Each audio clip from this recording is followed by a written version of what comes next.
यहाँ पर बाके बिहारी श्याम सुंदर स्वयं भगवान के रूप में यहाँ विराजमान है, और आप लोग अपना धन भगवान के चरणों में लगा रहे हो, तो आप लोग महान धन्य हो। भगवान यहाँ अगर लगाओगे तो यहाँ लगाने पर जैसे पर्वत के अंतराल से नदी निकलती है वो कभी सूखती नहीं, इसी तरह अपना धन जब भगवान में लगाओगे तो वो धन कभी खत्म होने वाला नहीं है। अगर दुर्गुण चीज में शिषपाल में लगाओगे प्रेमी सज्जनों, तो कोई ना कोई घर में एक नालायक निकल जाएगा। कपिल जी, नालायक निकल जाएगा और वो सारी कमाई को गलत चीजों में लगा करके बाप कमा कमा करके जोड़ेगा और बेटा पानी की तरह बहाएगा। इसलिए प्रेमी सज्जनों, धन है तो धर्म करिए, सो धन धन्य प्रथम गति जाके, वही धन धन्य है जो धर्म में लगे प्रेमी सज्जनों। और कहा भी गया है रामचरितमानस में, धर्म का एक चरण बचा है कलयुग में। कपिल, रामायण पढ़थस, बता कौन सा धर्म के एक चरण बचे हैं? रात कन पढ़त रहे हो रामायण है? हाँ, शाबाश। प्रगट चारि पर धर्म के कलि महा एक प्रधान, एन केन विधि दिन्हे दान करे कल्याण। दान में कम कलयुगे, इस कलयुग में प्रेमी सज्जनों धर्म का 3 चरण जो है वो समाप्त कर डाला है कलयुग ने, और केवल बचा है तो दान ही बचा है। इसलिए अपने जीवन में देने की स्वभाव बनाइए, देने का स्वभाव बनाइए प्रेमी सज्जनों। लुटाते रहो, जब लुटाते रहोगे तब पाते रहोगे। बोल वृंदावन बिहारी लाल की जय, जय श्री राधे। तो अपनी लक्ष्मी को भीष्मक जी ने भगवान को समर्पित किया, और समर्पित करने के बाद भगवान कन्हैया द्वारका में लाए,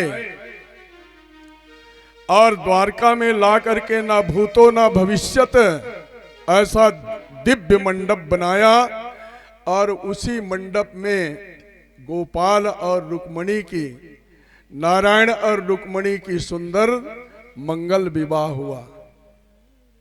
तो जितने सब भगवान के पक्ष में आए हुए थे कपिल, जितने भी भगवान के पक्ष में आए हुए थे ना, जब कन्यादान का समय आया, जब कन्यादान की बेला आई, तो भगवान के जितने सब परिवार सब आमंत्रित करके भगवान बुलाए थे, सब निमंत्रण दे करके भगवान के पक्ष में घराती बन करके बैठे थे, सब बराती के पक्ष में चले गए। दुलारी भैया, सब बराती के पक्ष में चले गए,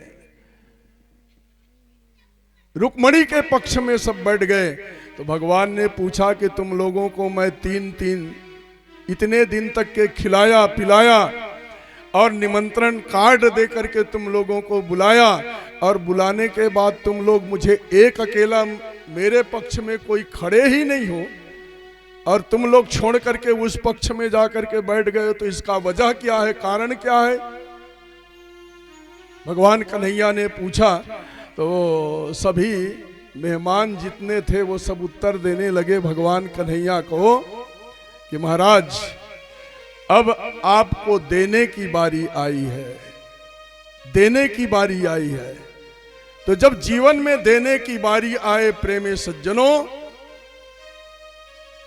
तो देने की बारी जब आए ना, तो उस समय को मत चूकना। रामाधार, हम लोग जब देने की बारी आती है तो मुंह मोड़ देते हैं, मुख मोड़ लेते हैं।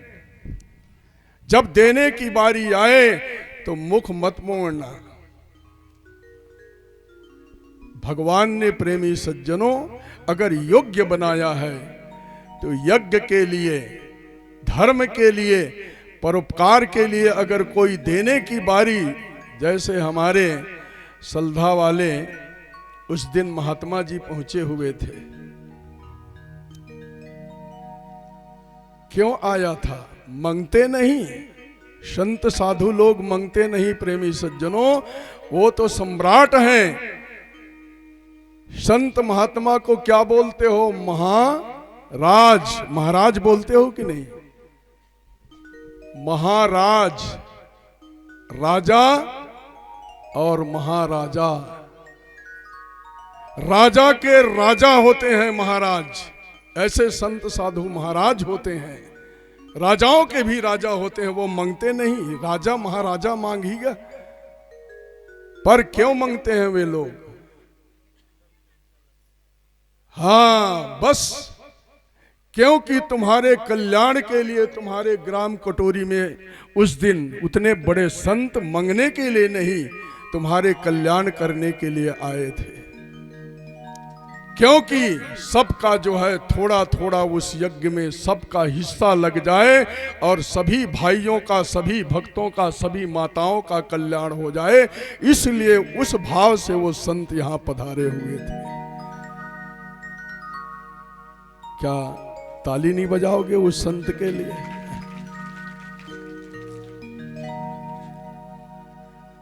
इस भाव से वो आए थे।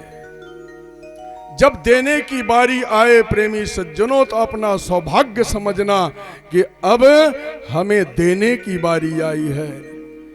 ये बताओ कपिल जी, जीवन भर हम लोग लेते ही हैं, जहां से जैसा मिले हम ले रहे हैं, बस लेने का काम है। जैसा भी हो, चाहे कमाई से हो, चाहे लूटपाट से हो, चाहे बेईमानी से हो, चाहे किसी भी प्रकार से हो, हमें मिले, यही भाव रहता है जीव का प्रेमी सज्जनों। जीव का यही भाव रहता है कि किसी भी तरह से हमें प्राप्त हो, किसी भी तरह से हमें मिले, ये जीवन भर भाव रहता है। कभी कभी देने का भाव आता है। रामाधार, देने का जब भाव आए ना, तो तुरंत उस काम को करो, सोचते मत रहो। काल करे सो आज कर। देने का भाव आए तो तुरंत उसको दो। कोई धर्म का कार्य है, कोई देने का कार्य है, उसको अगर मन में आए ना, तो तुरंत उस काम को करो। क्या पता या मन कब बदल जाए, है नहीं? ये मन कब बदल जाए। आज देने का भाव है, हो सकता है 1 घंटा में मन बदल जाए। इसलिए देने का जब भाव आए ना, तो तुम अपने कल्याण के लिए दे रहे हो। जो दे रहे हो, क्योंकि ये संसार कर्म भूमि है। जैसा तुम करोगे वैसा पाओगे, जैसा दोगे वैसा तुम पाओगे।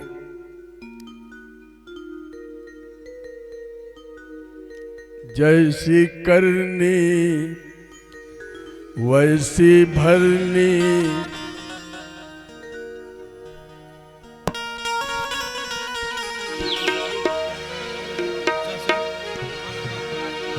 जो बोएगा वही पाएगा, तेरा किया आगे आएगा।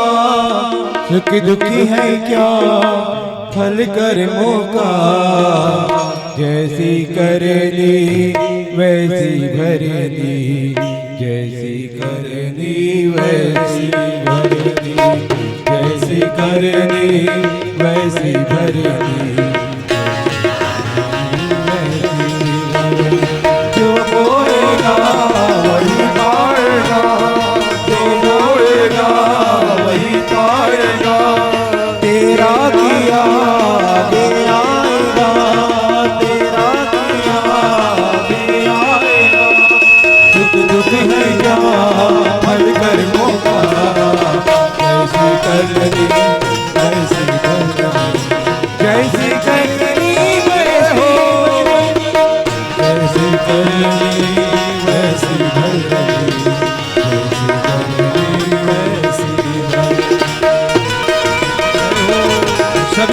सेवा करते रहिए, माताओं से भी रहिए।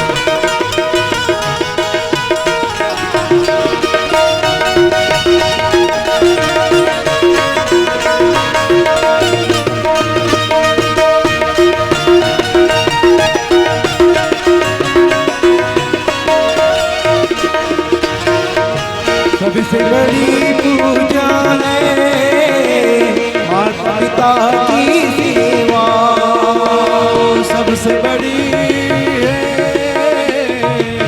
माता पिता की सेवा। किस्मत वालों को ही मिलता है ये मौका, किस्मत वालों को ही मिलता है हाथ से अपने दी हो मत देना मौका ये किस्मत का, हाथ से अपने दी हो मत देना मौका ये किस्मत का। जन्नत का दर खुल जाएगा, जन्नत का दर खुल जाएगा, तेरा किया आएगा। सुख दुख है क्या फल कर मौका, ऐसे करनी ऐसे करनी, जैसे करनी वैसे करनी, जैसे करनी वैसे करनी, जैसे करनी वैसे करनी।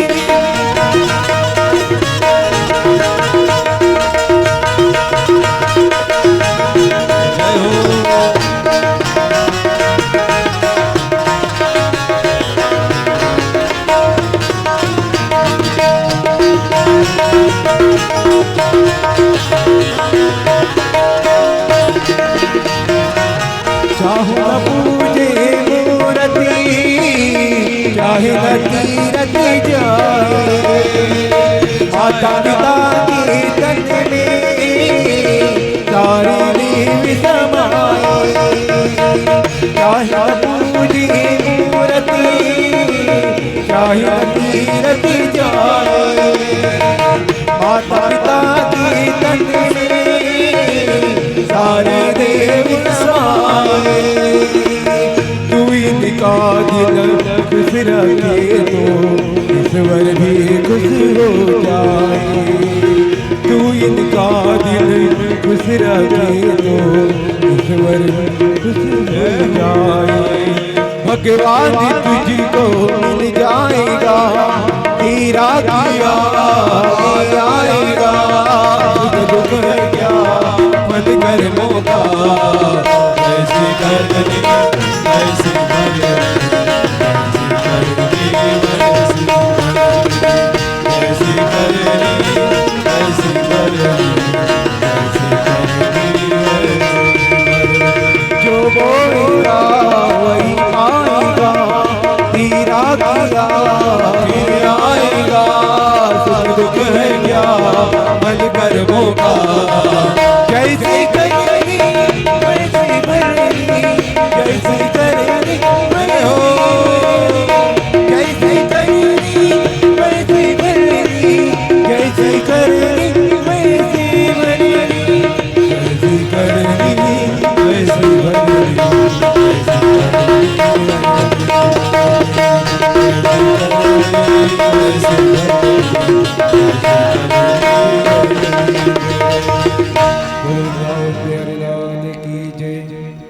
जय जय श्री राधे। तो क्या कह रहा था कपिल जी? कौन मेरा आ रहे होगा? आए?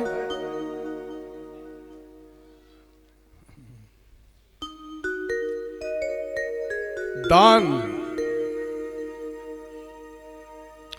दोगे तब पाओगे,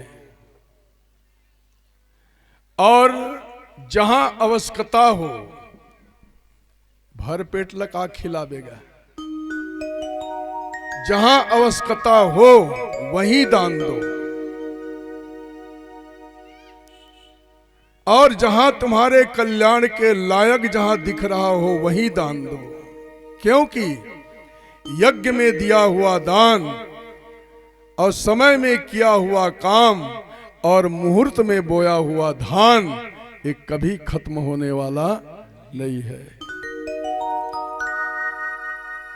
और प्रेमी सज्जनों,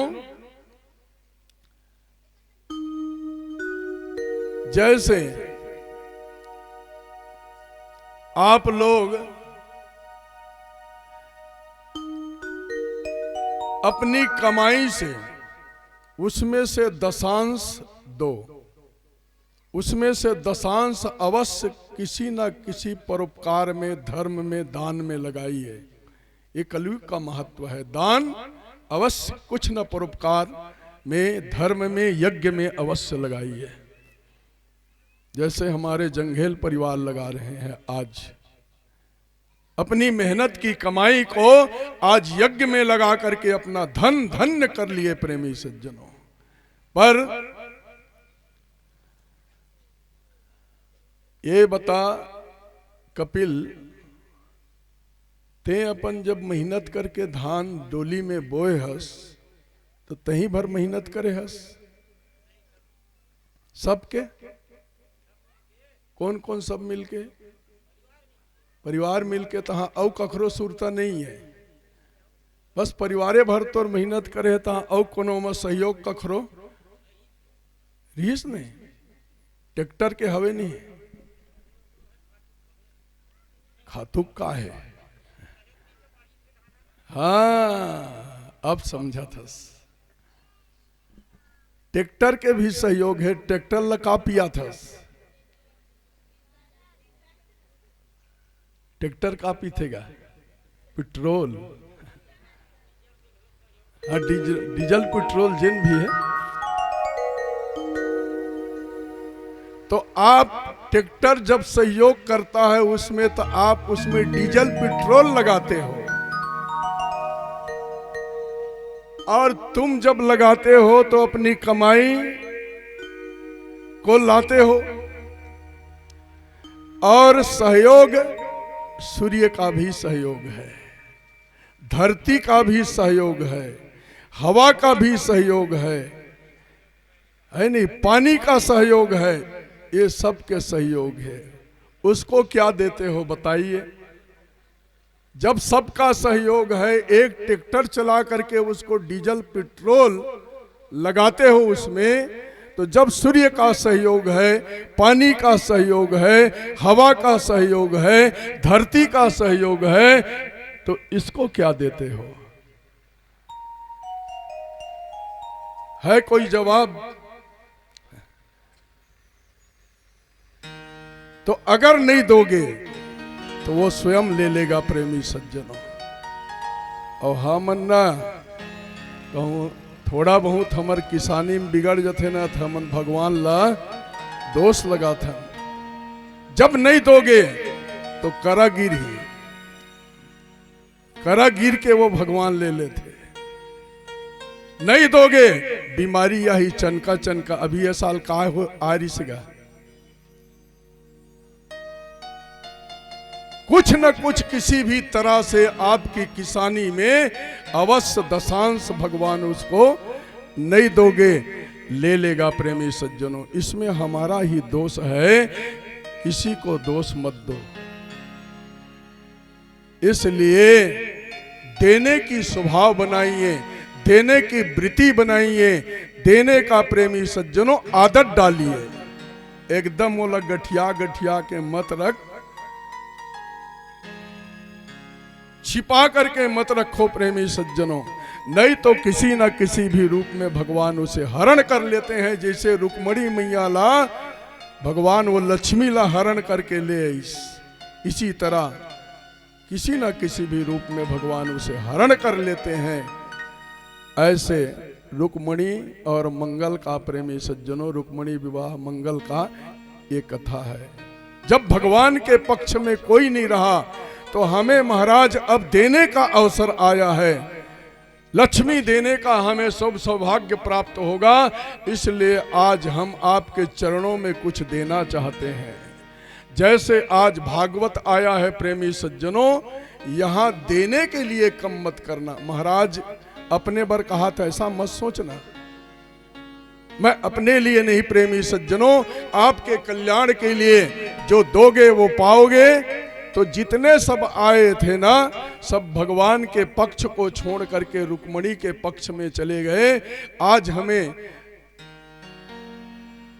लक्ष्मी दान करने का सौभाग्य प्राप्त होगा, ये सोच करके जितने वहां सब बैठे थे, भगवान को प्रेमी सज्जनों जो कुछ बना समर्पित किए। जैसे जितने भक्त यहाँ सभी हमारी माताएं और बहनें, बहू बेटियां आई थी प्रेमी सज्जनों, भगवान में अपना जो कुछ बना सब लगाए कल। तो मैं तो व्यासपीठ से भगवान से यही प्रार्थना करता हूँ, आप लोग जितना लगाओगे भगवान उतना आप लोगों को सुखी रखे, और दिन दूनी रात चौगुनी भगवान आप लोगों को बढ़ाता रहे। यही मंगल कामना प्रेमी सज्जनों में भगवान से प्रार्थना करता हूँ कि आप लोग दो, और भगवान जो है दिल खोल करके आप लोगों को भी देता रहे। यही मंगल कामना। बोले वृंदावन बिहारी लाल की जय। तो इस प्रकार से रुक्मणी मंगल, रामायण में 2 मंगल कथा है कपिल जी, पार्वती मंगल और जानकी मंगल, और भागवत में 1 मंगल कथा है। रामायण में 2 मंगल कथा, पार्वती मंगल और जानकी मंगल। यहां पर प्रेमी सज्जनों भागवत में रुक्मणी मंगल की कथा, यही मंगल कथा है। जिस कथा को जो श्रवण करता है प्रेमी सज्जनों, नारायण और रुक्मणी विवाह के मंगल कथा को जो श्रवण करता है, उसके जीवन में मंगल ही मंगल होता है, उसके जीवन में मंगल ही मंगल होता है। मंगल भवन अमंगल हारी। तो द्वारका में आने के बाद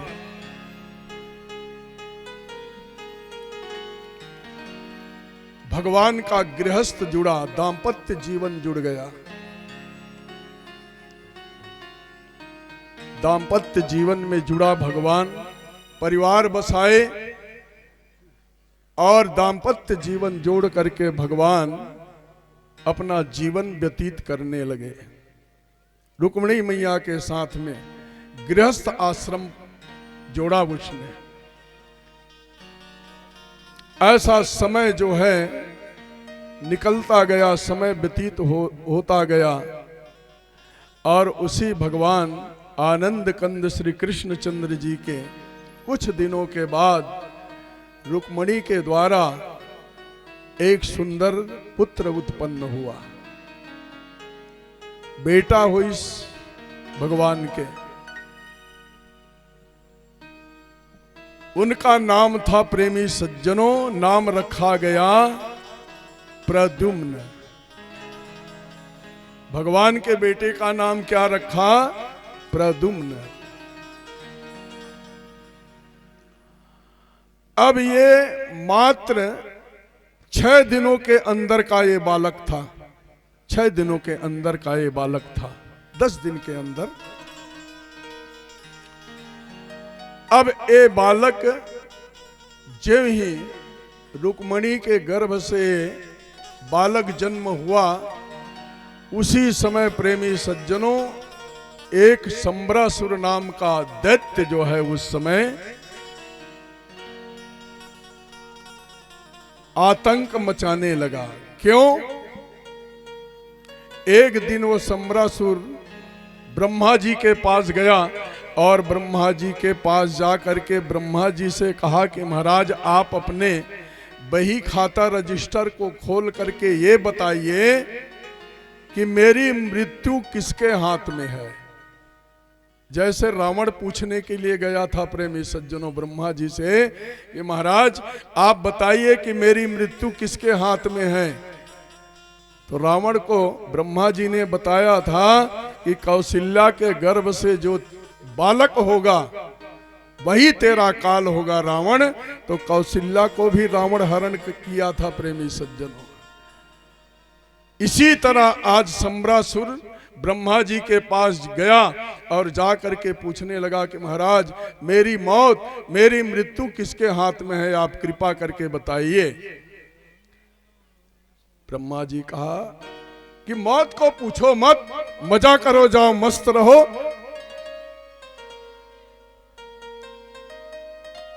एक जन आदमी इसने गीस अच्छा सत्कर्म करे रहा है, ब्रह्मा जी के पास गीस कि महाराज मेरी मौत कब है, बस ब्रह्मा जी से पूछोगे और तुम्हारी मौत है, यही मौत है कि दिस।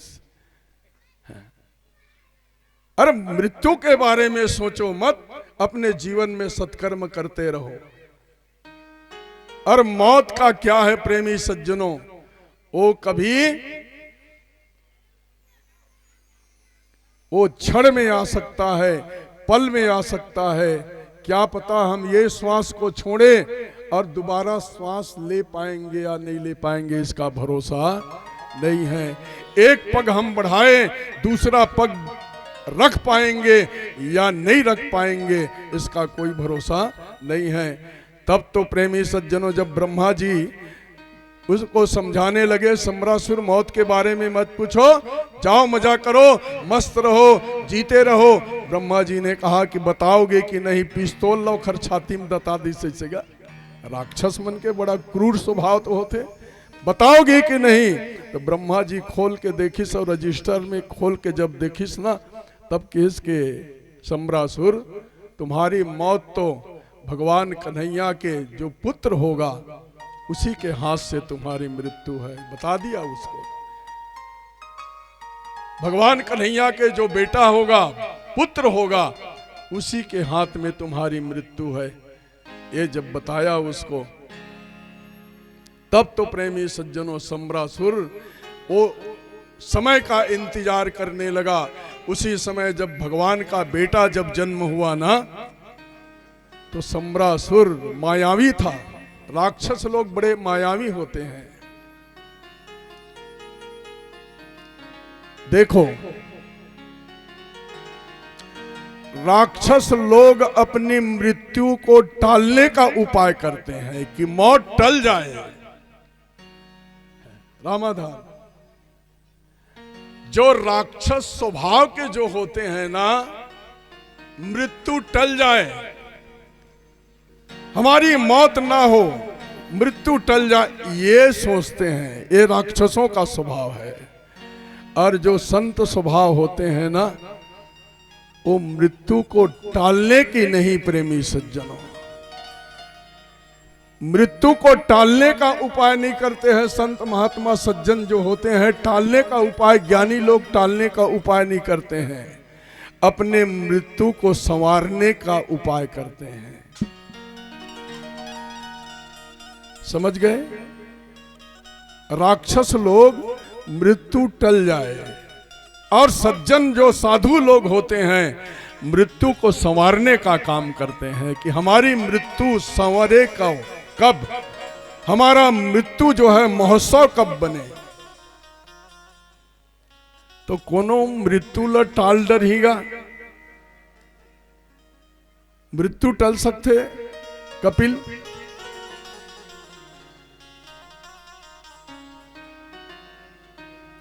है नहीं, मृत्यु टलता नहीं है, वो मौत कभी टलती नहीं है प्रेमी सज्जनों। एक न एक दिन अवश्य आएगा और हम जाएंगे।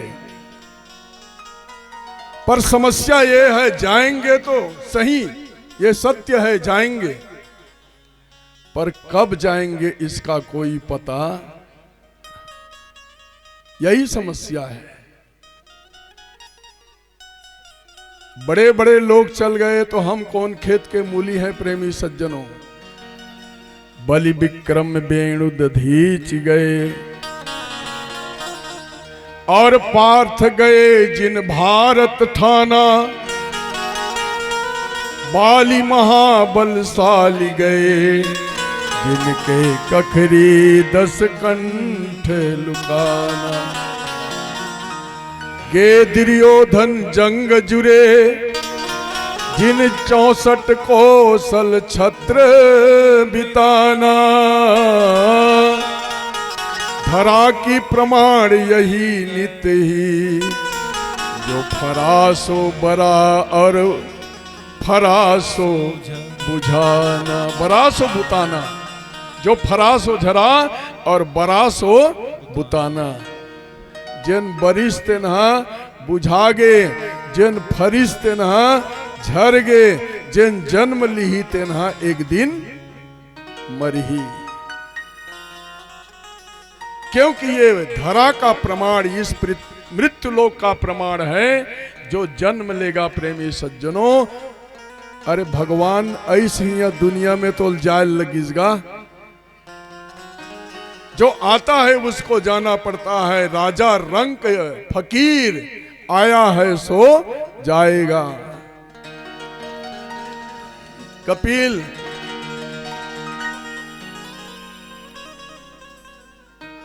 तो हमारी मृत्यु उजागर कैसे हो?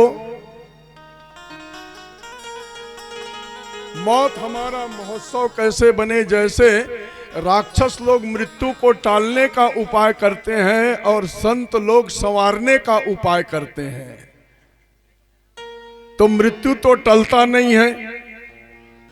जितने राक्षस हुए दुनिया में, मृत्यु को टालने के लिए है बड़े बड़े कठिन तपस्या किए हैं प्रेमी सज्जनों, कि हमारी मौत टल जाए, पर टला नहीं। बड़े बड़े प्रेमी सज्जनों वरदान मंगे राक्षस लोग। यहां तक कि उस दिन आप लोग हिरण्यकश्यप का वरदान आप लोग श्रवण किए। न आकाश, न पाताल, न बाहर, न भीतर, न नर में, न मृग में, न दिन में, न रात में, है नहीं? लो बताओ, जब इतने कठिन तपस्या करके वरदानी जो पुरुष था उसको भी एक दिन मरना पड़ा, तो हम लोग कौन खेत के मूली हैं प्रेमी सज्जनों, जो अपने आप में गर्व करते हैं कि जानते हो हम ये हैं। ये अभिमान है हम लोगों को। थोड़ा से बल प्राप्त किए, थोड़ा से धन प्राप्त किए, थोड़ी सी विद्या प्राप्त किए, तो अपने आप में हमें अभिमान होता है प्रेमी सज्जनों की हम अपने आप को बताता है कि हम ये हैं। क्या हो तुम? एक मिट्टी का ही खिलौना हो प्रेमी सज्जनों।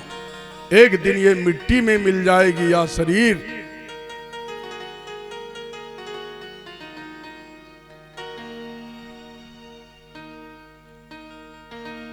ये शरीर मिट्टी का खिलौना है प्रेमी सज्जनों, इसमें क्या गर्व करना। संसार में आए हैं तो मेहमान की तरह रहो, मालिक बन करके मत रहो, मेहमान की तरह रहो।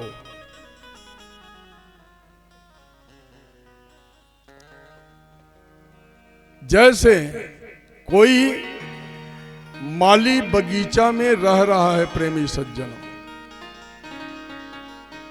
जितने फल फूल लता पत्र हैं उसमें वो काम कर रहा है, पानी डालने का, सुरक्षा करने का, देख रेख करने का, पर वो मालिक नहीं है प्रेमी सज्जनों। इसी तरह हम लोग प्रेमी सज्जनों अपने परिवार में कर्तव्य निभाएं, मालिक बन करके ना रहे प्रेमी सज्जनों, माली बन करके रहें।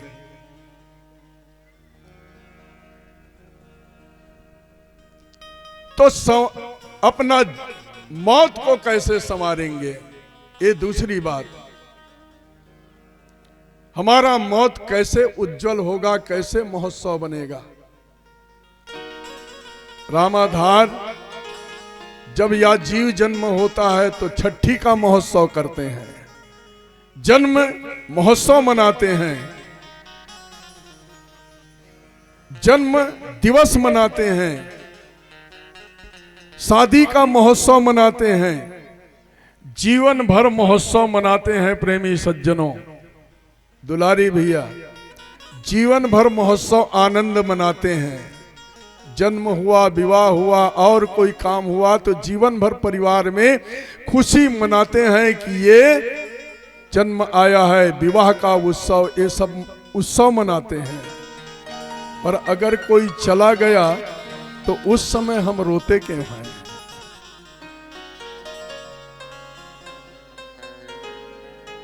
रोते क्यों हैं? जीवन भर हम लोग उत्सव मनाएं और वो जा रहा है तो हम लोग दुख मना रहे हैं।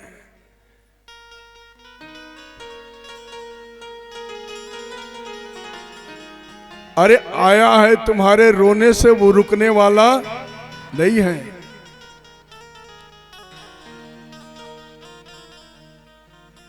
तो हमारी मौत जो है वो महोत्सव कैसे बने? भीष्म पितामह जी 56 दिन हो गए थे अपने सरसैया में पड़े हुए। मौत कैसे महोत्सव बनता है प्रेमी सज्जनों, जरा सुनिए। 56 दिन हो गए थे भीष्म पितामह जी सरसैया में पड़े हुए। कपिल जी भगवान को याद किए। मौत महोत्सव, इतना तो करना स्वामी, जब प्राण तन से निकले, गोविंद नाम लेके, जब प्राण तन से निकले। देहांत काले तुम सामने हो, बंसी बजाते मन को रिझाते, गाते यही नाम तन्नाथ त्यागो, गोविंद दामोदर माधवेति। भीष्म पितामह जी कह रहे हैं बड़ा हठी भक्त है, बड़ा हठीला भक्त है प्रेमी सज्जनों। उसने प्रण किया था कि प्रभु, हालांकि मैं सर के सैया में पड़ा हूं, छलनी की तरह पूरा शरीर बिंधा हुआ है प्रेमी सज्जनों, एक तिल भर जगह उसके शरीर में बचा नहीं था, पूरा शरीर बिंधा हुआ था, पूरा शरीर छलनी की तरह। उसी समय भीष्म पितामह जी कह रहे कि महाराज क्या हुआ, मैं दर्द सह लूंगा, पर जब तक के आप आकर के मुझे दर्शन नहीं दोगे तब तक के मैं अपना प्राण त्यागने वाला नहीं हूं, अपना प्राण त्यागने वाला नहीं हूं महाराज, जब तक के आप मुझे दर्शन नहीं दोगे। 56 दिन क्या 56 साल भी बीत जाएगा, क्योंकि भीष्म पितामह को इच्छा मृत्यु का वरदान प्राप्त था प्रेमी सज्जनों। जब चाहेगा तभी भीष्म पितामह मरेगा, ये इच्छा मृत्यु का वरदान था। तो भगवान से यही कह रहे हैं भीष्म पितामह जी कि महाराज चाहे 56 दिन हो जाए, चाहे 56 साल बीत जाए, अगर आप मुझे आकर के दर्शन नहीं दोगे तब तक कि मैं अपना प्राण नहीं त्यागूंगा। भीष्म पितामह जी तब तो भगवान को प्रेमी सज्जनों, जब भीष्म पितामह जी का प्रण जब देखा तो भगवान ने सोचा कि भीष्म पितामह जी तुम बड़े हठी भक्त हो। और युद्ध के मैदान में भगवान ने कहा कि मैं अस्त्र शस्त्र नहीं उठाऊंगा अपने हाथ में, मैं अस्त्र शस्त्र नहीं उठाऊंगा। ये भीष्म पितामह भगवान कन्हैया ने कहा तो भीष्म पितामह जी प्रण कर दिए, वो भी प्रण किया भीष्म पितामह जी ने। वो छोटे मोटे वीर नहीं था प्रेमी सज्जनों, महान महापुरुष था प्रेमी सज्जनों, महान बलि था वो। भीष्म पितामह छोटा मोटा वीर नहीं था प्रेमी सज्जनों। भगवान ने प्रण किया कि मैं अस्त्र शस्त्र नहीं उठाऊंगा धर्मराज, तो भीष्म पितामह ने कहा कि महाराज आप अस्त्र शस्त्र नहीं उठाएंगे ये प्रण किए हैं, तो मेरा भी प्रण सुन लीजिए। जब तक कि आपको मैं अस्त्र शस्त्र नहीं उठवाया तो गंगा का पुत्र भीष्म पितामह नहीं गिरीश, गंगा का पुत्र भीष्म पितामह नहीं महाराज। भगवान कृष्ण को प्रेमी सज्जनों अपना मान टले टल जाए पर भक्त का मान न टलते देखा। भगवान प्रेमी सज्जनों इतने दयालु हैं कि अपना प्रण तोड़ दिए और भक्त विभीषण भीष्म पितामह का प्रण रखने के लिए जब अर्जुन पूरे बाणों से प्रेमी सज्जनों घिर गया, चारों तरफ जब अर्जुन बाणों से घिर गया, भीष्म पितामह के बाणों से, उसी समय भगवान को रथ से कूदना पड़ा, रथ से कूदना पड़ा। और कूद करके एक रथ के चक्का जो है पड़ा हुआ था जमीन में प्रेमी सज्जनों, उस रथ को चक्का को उठा करके भगवान ने दौड़ा भीष्म पितामह को मारने के लिए। तब तो भीष्म पितामह ने कहा, महाराज अस्त्र शस्त्र छोड़ दिया और दोनों हाथ को जोड़ लिया। बस महाराज मैं यही देखना चाहता था आपको, बस यही मैं देखना चाहता था। आप रथांग पाणी बन करके मेरे तरफ दौड़ रहे प्रभु, आप मारिए, मुझे अवश्य मारिए, इस रथ के चक्के से मारिए महाराज, मुझे स्वीकार है। भगवान गदगद हो गए प्रेमी सज्जनों, और भगवान के दोनों आंखों से अश्रु की धारा जो है वो बहने लगा। तो आज भी भीष्म पितामह प्रण कर दिए हैं कि प्रभु आज अगर आप नहीं आएंगे, दर्शन मुझे नहीं देंगे, तो मैं प्राण त्यागूंगा ही नहीं। भीष्म पितामह हठ में बैठ गए प्रेमी सज्जनों, और हठ में बैठ करके भगवान ने जाना कि ये तो भीष्म पितामह बड़े हठीले हैं, जब तक कि मैं नहीं जाऊंगा तब तक कि ये अपना प्राण त्यागने वाले नहीं हैं। बेचारा शरीर में पूरे रक्त जो है बह रहे हैं, पूरे शरीर में बाण चुभे हुए हैं। तो ये किसकी सजा है भीष्म पितामह को प्रेमी सज्जनों मिल रहा है? वो क्या सजा है, किसकी सजा है?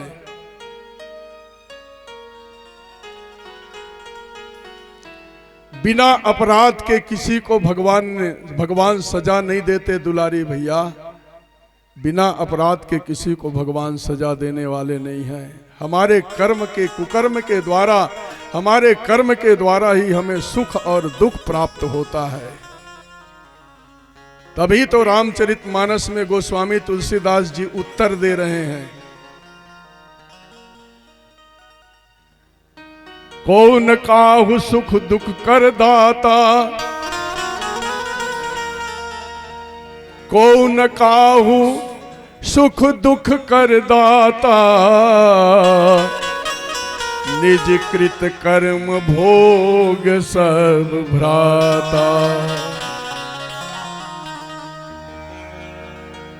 अपने जीवन में प्रेमी सज्जनों कोई सुख और दुख देने वाले नहीं हैं। अपने कर्म से, अच्छे कर्म से सुख प्राप्त करते हैं। अच्छा सुख, अगर अच्छा कर्म करोगे, ध्यान देना, अगर अच्छा कर्म करोगे तो उसका फल अच्छा होगा, और गलत करोगे तो है नहीं, अच्छे कर्म करोगे तो उसका फल अच्छा होगा, गलत करोगे तो फिर उसका फल गलत होगा। आम के वृक्ष अगर लगाओगे, आम के वृक्ष लगाओगे, क्या फलेगा? कपिल जी, धुन बमरिक फर लगी हो, मैं लगाए हो क्या आम, और फलेगा क्या? आम। अगर बबूल का वृक्ष लगा रहे हो तो उसमें क्या फलेगा? आम।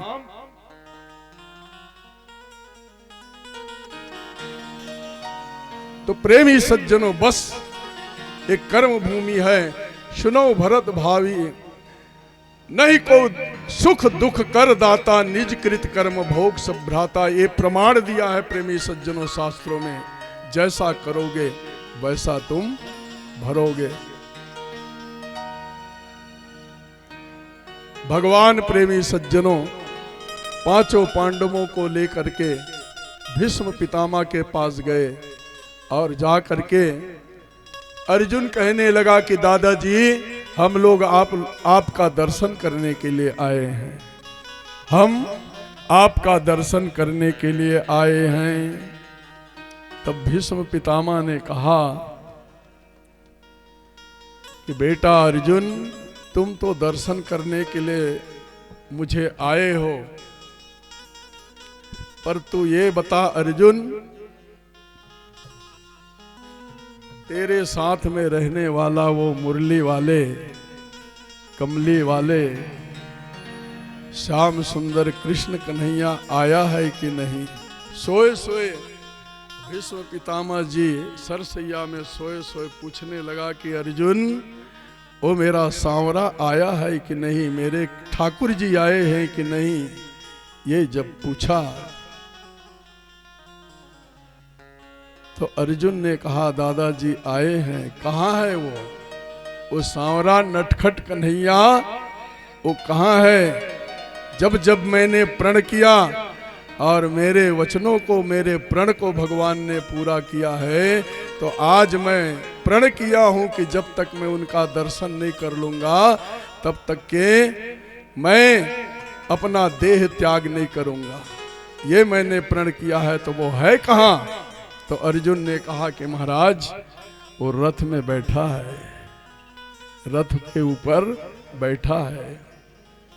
भीष्म पितामह ने कहा कि कन्हैया देखो मेरे हालत को, मेरे शरीर में पूरे बाण चुभे हुए हैं।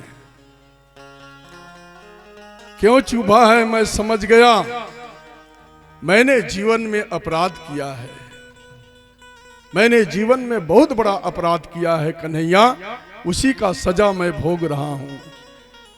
भीष्म पितामह ने क्या अपराध किया था प्रेमी सज्जनों? एक अबला नारी,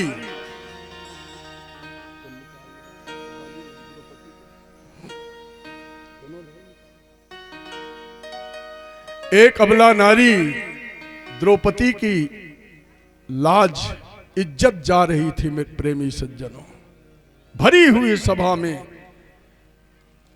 विकर्ण को कहा, दुर्योधन ने विकर्ण को कहा कि ऐ विकर्ण तू जा और जा करके द्रौपदी को पकड़ के ला इस भरी हुई सभा में, और भरी हुई सभा में ला करके मेरे जंघा में तू बिठा दे, ला करके। तो विकर्ण बड़ा बुद्धिमान था, चतुर था प्रेमी सज्जनों। वो कह दिया कि मैं अपने भाभी को इस भरी हुई सभा में नहीं लाऊंगा भैया, भरी हुई सभा में मैं नहीं लाऊंगा, मेरी भाभी है और तुम लोग कैसे बात करते हो? ये बुद्धिमान चतुर की बात है प्रेमी सज्जनों, चतुर की बात है। वो कह रहा है कि मेरी भाभी है, मैं भाभी को इस भरी हुई सभा में, बेचारी कभी अपने बड़ों के सामने कभी अपना सर उठा करके नहीं देखी है, उस बेचारी को मैं इस भरी हुई सभा में लाऊंगा? नहीं भैया मैं नहीं लाऊंगा, नहीं लाऊंगा। तो दुर्योधन ने कहा ये विकर्ण मूर्ख नहीं लाना चाहता है, दुशासन तू जा और जा करके वो द्रौपदी हमारी दासी बन चुकी है, केस पकड़ ले, और केस को पकड़ते हुए घसीटते ये भरी हुई सभा में ला करके मेरे जंघा में ला करके उसे बिठा दे, हम लोग जीत चुके हैं उसे। ये जब दुशासन को कहा प्रेमी सज्जनों, तो दुष्ट दुशासन जो है विचार नहीं किया, दुशासन ने विचार नहीं किया, दौड़ करके गया और दौड़ करके जा करके प्रेमी सज्जनों एक अबला नारी द्रौपदी के केस पकड़ करके प्रेमी सज्जनों उसी समय दुशासन घसीटते हुए द्रौपदी को भरी हुई सभा में ले आया। और जब दुशासन भरी हुई सभा में लाया तो द्रौपदी प्रेमी सज्जनों दोनों हाथ को जोड़ करके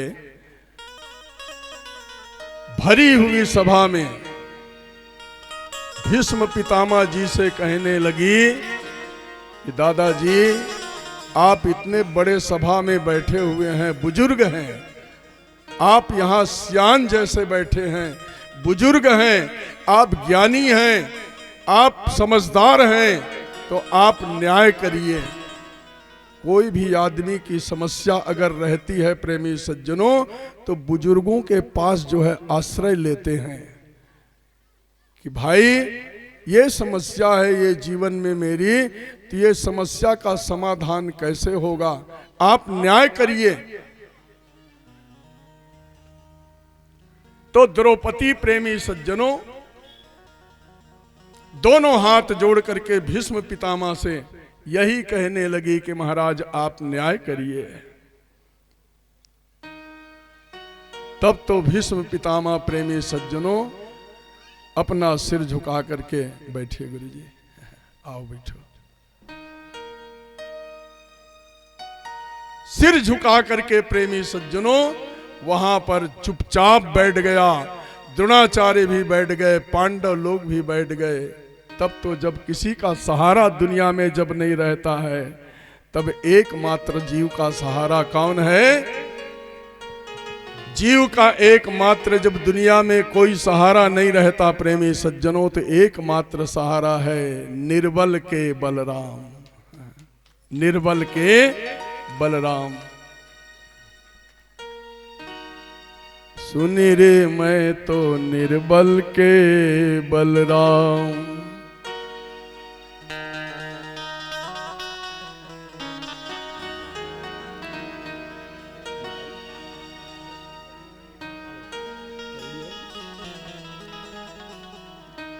तो प्रेमी सज्जनों जब कोई नहीं बचा, सहारा दांत का सहारा ली, हाथ का सहारा ली, पर कोई जब काम नहीं किया, तब तो प्रेमी सज्जनों द्रौपदी कहने लगी। क्या कहने लगी? द्रौपदी हाथ उठा करके कहने लगी, जब कोई सहारा जब नहीं मिला प्रेमी सज्जनों, तो हे भैया, कन्हैया से भाई का नाता जोड़ ली थी प्रेमी सज्जनों द्रौपदी ने। भैया अब तुम्हारी बहन की इज्जत लूटी जा रही है, आप इस बहन की रक्षा कीजिए, नहीं तो आप कहीं नहीं आए, देर कहीं हो चुकी तो एक बहन की इज्जत इस सभा में जा रही है। तो आप कन्हैया आइए। तो द्रौपदी पुकारने लगी प्रेमी सज्जनों। तो आइए भजन के माध्यम से सुने कि द्रौपदी क्या पुकार रही है। बोले वृंदावन बिहारी लाल की। सभी ताली की सेवा करते हुए बोले वृंदावन बिहारी लाल की। कब आओगे, कब आओगे, कब आओगे, कि लाज मेरी लुट जाएगी क्या, कब आओगे। देखो भगवान से द्रौपदी रोकर कहती, कन्हैया आप कब आओगे? जब मेरी लाज लुट जाएगी तभी आओगे क्या? कब आओगे, कब आओगे, हाँ कब आओगे, कि लाज मेरी लुट जाएगी क्या, तब आओगे। देर न हो जाए कहीं, देर न हो जाए, देर न हो जाए कहीं, देर न हो जाए, देर न हो जाए कहीं, देर न हो जाए। कब आओगे,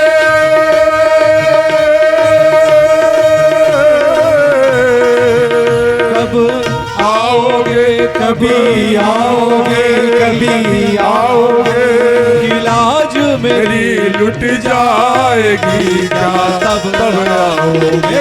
देर न हो जाए,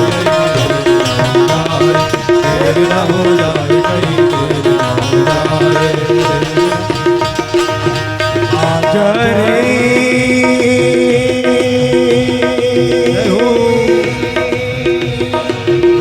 मेरा मनी घबेरा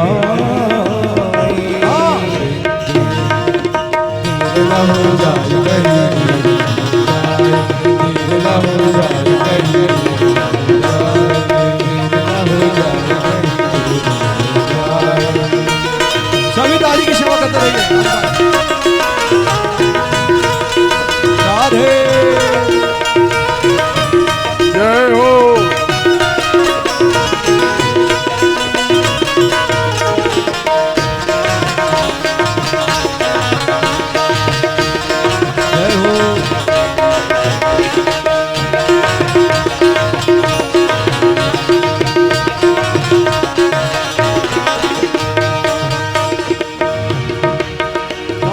सांवरे हर सांस यही पूछते हैं, कहाँ है सांवरे हर सांस यही पूछते हैं। हर नजर तेरे नयाने का सबब पूछते हैं, तेरे ना हो जाए कहीं जय हो। तेरे ना हो जाए कहीं। कब आओगे, कब आओगे, कब आओगे, कभी आओगे, इलाज मेरी मेरी लुट जाएगी क्या, कब कब आओगे। देर न हो जाए प्रभु, देर न हो जाए, देर न हो जाए प्रभु, देर न हो जाए, जय हो। देर न हो जाए प्रभु, देर न हो जाए।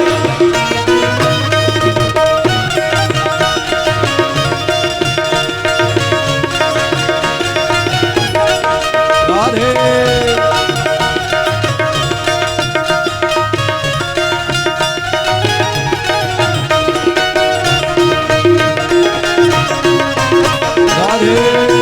वाह मंगल भैया वाह।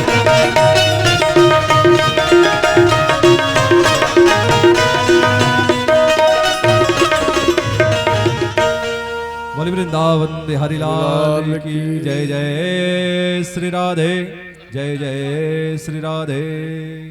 थैंक यू मंगल भैया, धन्यवाद।